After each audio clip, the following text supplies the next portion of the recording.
I am going to present an atypical presentation of ocular sarcoidosis. It's not moving. Slides are not moving. Okay. 16 years old female. She came with a complaint of redness in the right eye for past 2 days, and it's associated with photophobia. And there was a history of recurrent cough for which she was taking antibiotics and nebulizer for past 5 months. And there was a history of similar episode in the left eye for past 2 years. And there is no history of trauma, joint pain, bleeding from any other part of body, and any skin lesion, abdominal swelling, or any urinary symptoms. On examination, visual acuity in the right eye was finger counting at 3 meter, and in the left eye it is 6 by 6. IOP was normal in both eyes. In the anterior segment of the right eye, you are showing a petechial hemorrhage at 12 o'clock position, and one more fibrinous strand which is trickling down from 1 o'clock position present over the anterior lens capsule, and inferiorly at 6 o'clock position pupillary margin there was a blood clot and the microhyphema was noted. And there is a posterior synecdoche which is present at 11 o'clock, 6 o'clock and at the 3 o'clock, and there is no abnormal vessels noted. Corneal sensation were equivocal in both eyes, and there is no heterochromia or the transillumination defect. Pupil was showed a sluggish reaction in the right eye. In the left eye everything was normal except there was a few old capies which is present centrally, and posterior segment examination were normal. With this, we came with a differential diagnosis of it could be due to a traumatic uveitis, anterior uveitis, secondary to herpetic. Yeah, it could be a fuchs, heterochromic iridocyclitis, tubercular, or sarcoidosis, and third will be any bleeding diathesis. So we did all this investigation, and that ESR was elevated, Montux was reactive, and chest X-ray showed a mediastinal lymphadenopathy. Meanwhile, we started the patient on topical steroids and cycloplegic. After 1 week of treatment, vision was 612, and there is no cells and flare and no hyphema, except the 3 o'clock there was a posterior synecdoche present. And we concluded this as a clinically granulomatous anterior uveitis could be due to a tubercular or a sarcoid etiology.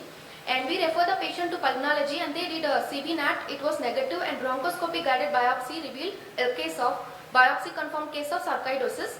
And the first picture showing hilar lymphadenopathy, and these are the right eye and left eye after a treatment started by the pulmonologist as steroid, and it was normal except in the left eye the capice which is present centrally has took a modification after the treatment, which is seen here. In discussion, sarcoid is a chronic multisystemic granulomatous disorder characterized by accumulation of non-caseating granulomas in the involved tissue.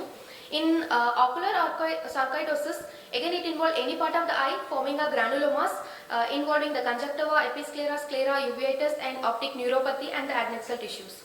Hyphema associated with anterior uveitis is a rare phenomenon. In our case, ocular sarcoidosis is a causative factor for a spontaneous hyphema.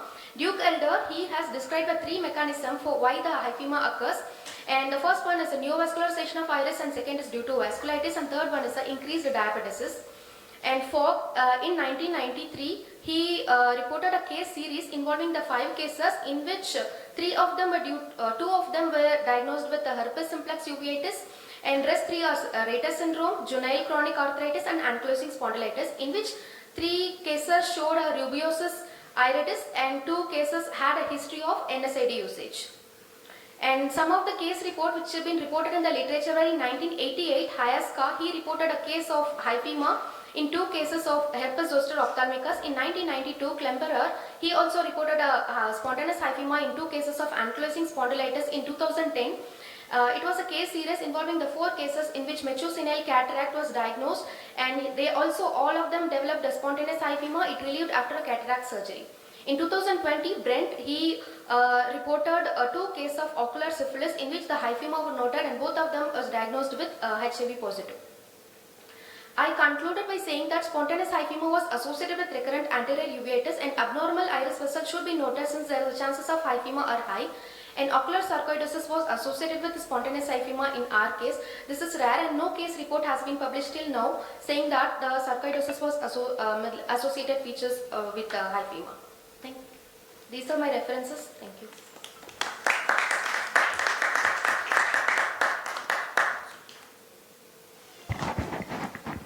Very good presentation. Thank you, sir. The cause of hyphema, as you have described, is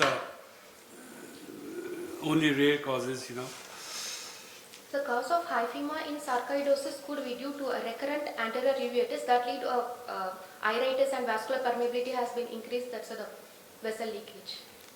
The proposed mechanism previously. Okay, thank you.